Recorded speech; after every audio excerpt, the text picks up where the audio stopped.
Assalamualaikum warahmatullahi wabarakatuh. Halo teman-teman semuanya, kami dari kelompok 2 akan mempresentasikan mengenai obligasi dan valuasinya. Sebelumnya, perkenalkan anggota kelompok kami. Yang pertama, saya sendiri, Eliana Agatha dengan NIM belakang 0161. Yang kedua, Nia Angelina dengan NIM 0179. Yang ketiga, Habibah Asaria dengan NIM 0191. Dan yang terakhir, Anissa Gandasari dengan NIM 0199. Nah, untuk materi obligasi dan valuasinya ini ada beberapa subbab yang akan kami bahas pada presentasi kali ini, yaitu sebagai berikut. Untuk subbab pertama dan kedua akan dijelaskan oleh Habibah Asaria.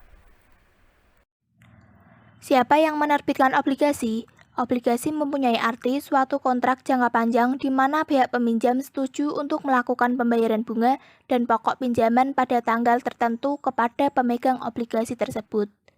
Obligasi dapat dikelompokkan menjadi 4 jenis utama, yaitu 1. Obligasi pemerintah, diterbitkan oleh pemerintah federal.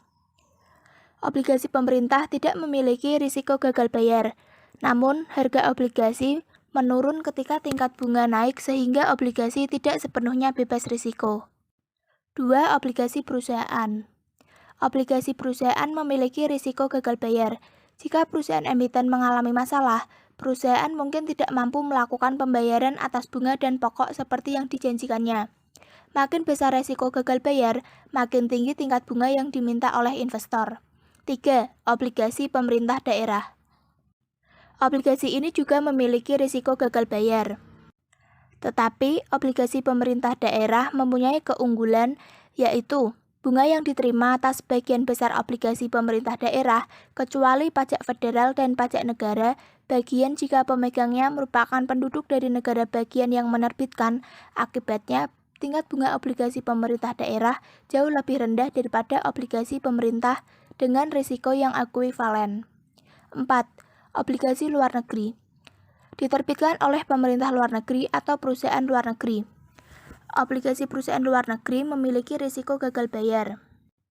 Munculnya risiko tambahan jika obligasi dinyatakan dalam mata uang selain mata uang negara investor. Karakteristik utama obligasi. Meskipun semua obligasi memiliki karakteristik umum yang sama, setiap obligasi memiliki beberapa fitur kontraktual yang berbeda. Untuk memahami obligasi, penting artinya untuk memahami persyaratan berikut ini. 1. Nilai pari. Nilai pari biasanya mencerminkan jumlah uang yang dipinjam oleh perusahaan dan dijanjikan untuk dilunasi kembali pada saat tanggal jatuh tempo. 2. Tingkat bunga kupon.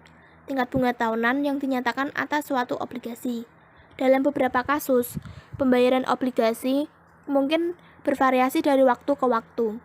Obligasi dengan tingkat bunga mengambang bekerja dengan cara tingkat bunga kupon ditentukan untuk periode awal, seringkali 6 bulan pertama. Selanjutnya, disesuaikan setiap 6 bulan berdasarkan tingkat pasar terbuka. Beberapa obligasi bahkan tidak membayar kupon sama sekali, tetapi ditawarkan dengan diskon di bawah nilai parinya sehingga memberikan apresiasi modal sebagai ganti dari pendapatan bunga. Efek seperti ini disebut obligasi dengan kupon nol. Obligasi lain membayar sebagian bunga kupon tetapi tidak cukup untuk memungkinkan obligasi diterbitkan pada nilai pari.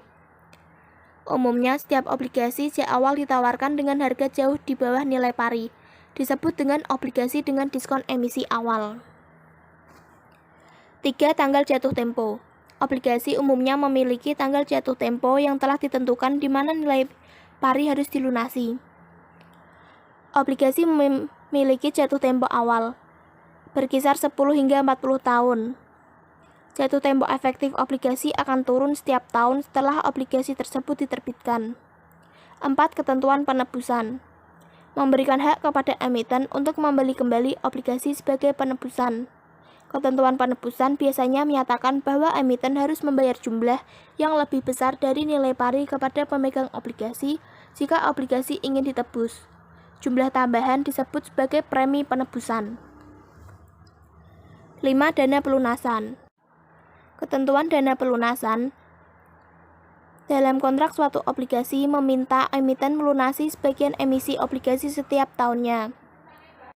Ketentuan dana pelunasan mengharuskan emiten menebus persentase tertentu dari emisi setiap tahun. Kegagalan dalam memenuhi persyaratan dana pelunasan dikategorikan sebagai gagal bayar yang dapat membuat perusahaan bangkrut. 6. Fitur lain. Beberapa jenis obligasi lainnya yang cukup sering digunakan yaitu obligasi yang dapat dikonversi. Adalah obligasi yang dapat ditukar dengan lembar saham biasa pada suatu harga tetap berdasarkan opsi pemegang obligasi. Obligasi yang diterbitkan dengan waran mirip dengan obligasi yang dapat dikonversi. Waran adalah opsi yang memungkinkan pemegang obligasi membeli saham pada suatu harga yang telah ditentukan sehingga memberi keuntungan modal jika harga saham naik. Obligasi yang dapat dijual kembali memungkinkan investor menjual obligasi kembali pada perusahaan sebelum jatuh tempo pada harga yang telah ditentukan. Variasi yang lain adalah obligasi pendapatan. Hanya membayarkan bunga jika perusahaan memiliki laba yang cukup untuk membayar bunga. Jadi, obligasi pendapatan tidak akan membuat bangkrut perusahaan. Obligasi terindeks atau obligasi daya beli.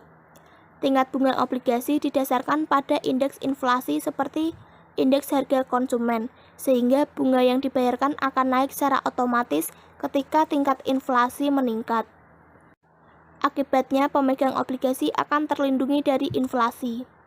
Pemerintah Amerika Serikat adalah emiten utama obligasi terindeks. Saya, Eliana Agatha, akan melanjutkan presentasi mengenai valuasi obligasi. Nah, pada gambar berikut merupakan situasi untuk obligasi biasa dengan tingkat kupon tetap, di mana RD merupakan tingkat bunga pasar obligasi, N merupakan jumlah tahun sebelum obligasi jatuh tempo, INT merupakan bunga yang dibayarkan setiap tahunnya, sedangkan M merupakan nilai pari.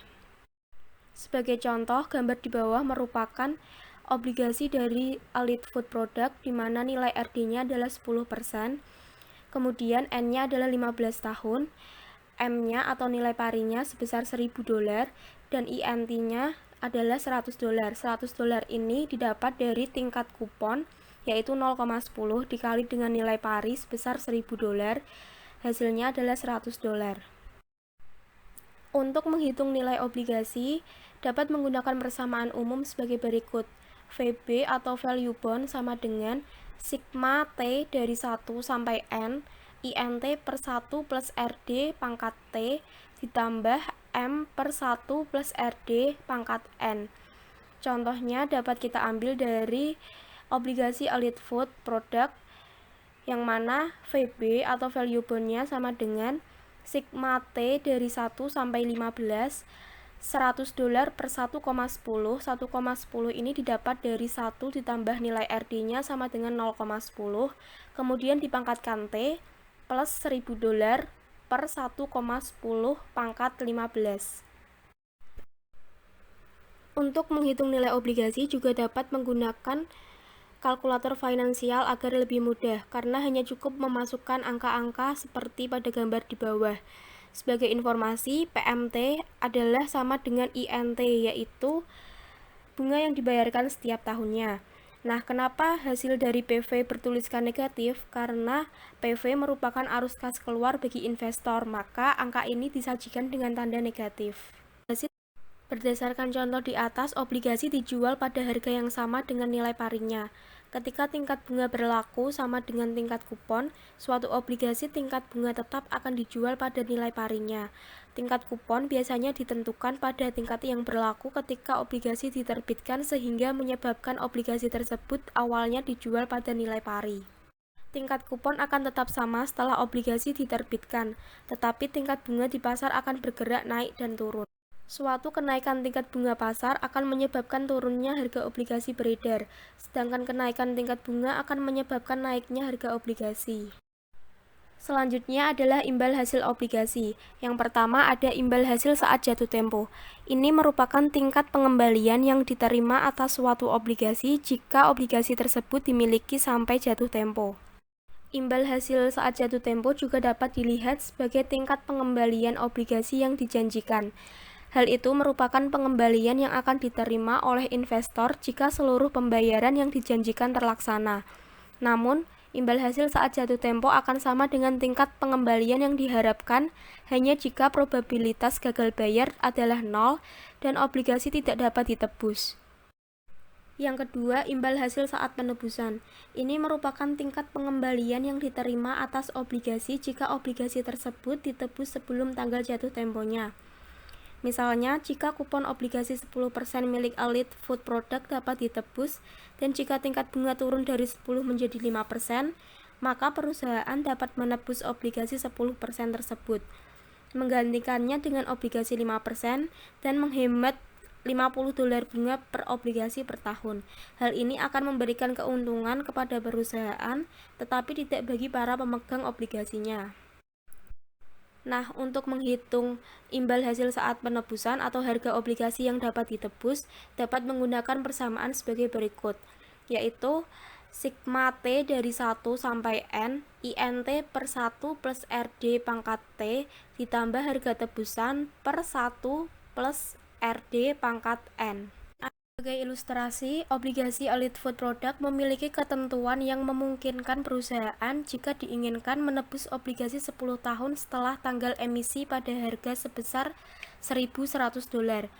Kemudian, jika dimisalkan tingkat bunga menurun dan 1 tahun setelah penerbitan tingkat bunga yang berlaku telah turun, sehingga menyebabkan harga naik menjadi $1.494,93.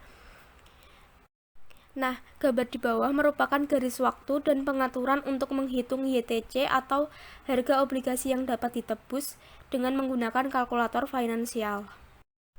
Yang terakhir adalah imbal hasil saat ini, yaitu merupakan pembayaran bunga tahunan suatu obligasi dibagi dengan harga obligasi saat ini. Misalnya, jika kupon obligasi 10% Elite Food Product saat ini dijual pada harga $985, maka imbal hasil saat ini akan menjadi $100 dibagi $985, yaitu sama dengan 10,15%. Imbal hasil saat ini tidak mencerminkan total pengembalian yang seharusnya akan diterima investor dari obligasi karena ia tidak memperhitungkan keuntungan atau kerugian modal yang akan terrealisasi jika obligasi ditahan sampai jatuh tempo atau saat ditebus. Imbal hasil ini memberi informasi mengenai jumlah pendapatan tunai yang akan dihasilkan dalam 1 tahun tertentu, tetapi bukan merupakan suatu ukuran yang akurat dari total pengembangan yang diharapkan. Perkenalkan, nama saya Nisa Gadasari, NIM saya 0199, saya akan mempresentasikan perubahan nilai obligasi dari waktu ke waktu. Perubahan nilai obligasi dari waktu ke waktu. Ketika kupon obligasi diterbitkan, biasanya ditentukan pada suatu tingkat yang mengakibatkan harga pasar obligasi sama dengan nilai parinya. Jika ditentukan tingkat kupon yang lebih rendah, investor tidak akan bersedia membayar $1.000 untuk obligasi tersebut. Sementara itu, jika ditentukan tingkat kupon yang lebih tinggi, investor akan memperebutkan dan memberikan penawaran harga di atas $1.000. Para bankir investasi dapat menilai dengan cukup akurat tingkat kupon yang dapat mengakibatkan obligasi dijual pada nilai pari $1.000. Obligasi yang baru diterbitkan dikenal dengan sebutan emisi baru. Setelah diterbitkan, obligasi itu disebut obligasi beredar atau disebut juga emisi lama. Obligasi yang baru diterbitkan umumnya dijual pada harga yang mendekati nilai parinya. Sementara harga obligasi beredar sangat bervariasi dibandingkan dengan nilai parinya, kecuali pada obligasi dengan tingkat bunga mengambang, pembayaran kupon adalah konstan. Jadi ketika kondisi perekonomian berubah, obligasi dengan kupon $100 yang terjual pada nilai pari $1.000 saat diterbitkan akan dijual lebih tinggi atau lebih rendah dari $1.000. Obligasi dengan kupon setengah tahunan. Meskipun beberapa obligasi membayarkan bunga secara tahunan, sebagian besar mayoritas obligasi pada kenyataannya melakukan pembayaran secara setengah tahunan. Rumus untuk menghitung nilai obligasi setengah tahunan adalah FB sama dengan sigma INT per 2 per 1 tambah RD per 2 pangkat T ditambah M per 1 tambah RD per 2 pangkat 2N. Menilai tingkat resiko obligasi. Jadi, tingkat resiko obligasi itu ada dua, resiko tingkat bunga dan resiko tingkat reinvestasi. Resiko tingkat bunga itu resiko penurunan nilai obligasi yang diakibatkan oleh naiknya tingkat bunga, disebut sebagai resiko tingkat bunga atau resiko harga tingkat bunga. Resiko tingkat bunga akan lebih tinggi pada obligasi yang akan jatuh tempo dalam waktu dekat. Hal ini terjadi karena makin panjang waktu jatuh tempo, makin lama obligasi tersebut akan dilunasi dan makin lama pula pemegang obligasi dapat menggantikannya dengan obligasi yang memiliki kupon lebih tinggi. Resiko tingkat reinvestasi. Jadi resiko tingkat reinvestasi itu resiko terjadinya penurunan pendapatan akibat turunnya tingkat bunga. Arti resiko ini telah ditunjukkan kepada seluruh pemegang obligasi dalam beberapa tahun terakhir sebagai akibat dari merosotnya tingkat bunga secara tajam sejak tahun 1980-an. Resiko tingkat reinvestasi ini sudah pasti akan tinggi pada obligasi yang dapat ditebus. Resiko ini juga makin sedikit jumlah tahun sebelum obligasi lama dengan kupon yang relatif tinggi digantikan dengan emisi baru dengan kupon rendah. Jadi pensiunan yang kepemilikan utamanya adalah obligasi jangka pendek atau efek utang lainnya akan sangat dirugikan oleh penurunan tingkat bunga. Namun, pemegang obligasi jangka panjang yang tidak dapat ditebuskan akan terus menikmati tingkat bunga lama yang tinggi. Membandingkan resiko tingkat bunga dan resiko tingkat reinvestasi. Jenis resiko yang lebih relevan bagi seorang investor akan sangat bergantung pada lamanya investor tersebut berencana memiliki obligasi. Obligasi ini seringkali disebut sebagai cakrawala investasi atau investment horizon. Satu cara mudah untuk meminimalkan resiko tingkat bunga dan resiko tingkat investasi adalah membeli obligasi pemerintah kupon 0 dengan waktu jatuh tempo yang sama dengan cakrawala investasi investor. Saya Nia Angelina, NIM 0179. Resiko gagal bayar. Kemungkinan gagal bayar merupakan resiko yang dihadapi oleh pemegang obligasi. Jika emiten gagal bayar, jumlah yang diterima oleh investor akan lebih kecil daripada pengembalian yang dijanjikan.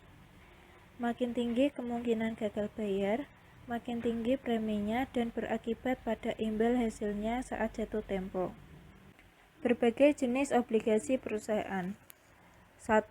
Obligasi hipotek atau mortgage bond, di mana perusahaan menjamin aset spesifik sebagai jaminan bagi obligasi. Obligasi hipotek menjadi subjek dari perjanjian perwaliamanatan, dokumen hukum yang menyatakan hak pemegang obligasi dan perusahaan secara terperinci.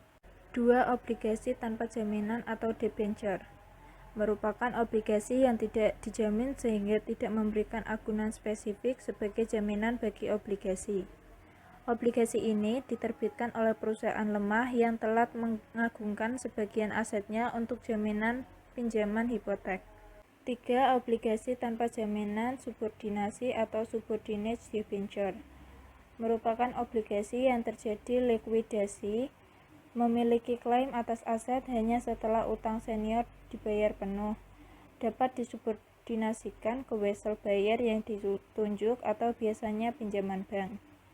Pemegang obligasi tanpa jaminan subordinasi tidak akan menerima apapun sampai seluruh utang senior seperti dalam perjanjian perwaliamanatan obligasi tanpa jaminan telah dibayar. Peringkat obligasi. Sejak awal tahun 1990-an, obligasi telah diberikan peringkat mutu yang mencerminkan kemungkinan akan mengalami gagal bayar. 3 lembaga pemeringkat utama antara lain Moody's Investor Service, Standard & Poor's Corporation, dan Fitch Investor Service. Kriteria peringkat obligasi.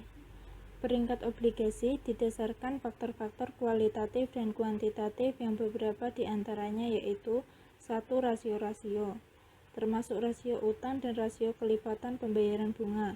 di mana makin baik rasionya, maka makin tinggi peringkatnya. 2. Ketentuan hipotek, yaitu memiliki nilai yang relatif tinggi terhadap jumlah utang yang diobligasikan, maka peringkatnya akan meningkat. 3. Ketentuan subordinasi, obligasi akan diberi peringkat satu tingkat di bawah peringkat yang seharusnya diberikan jika tidak disubordinasikan. 4. Ketentuan jaminan, jika utang perusahaan lemah dijamin oleh perusahaan yang kuat, maka obligasinya akan diberikan peringkat yang sama dengan perusahaan yang kuat.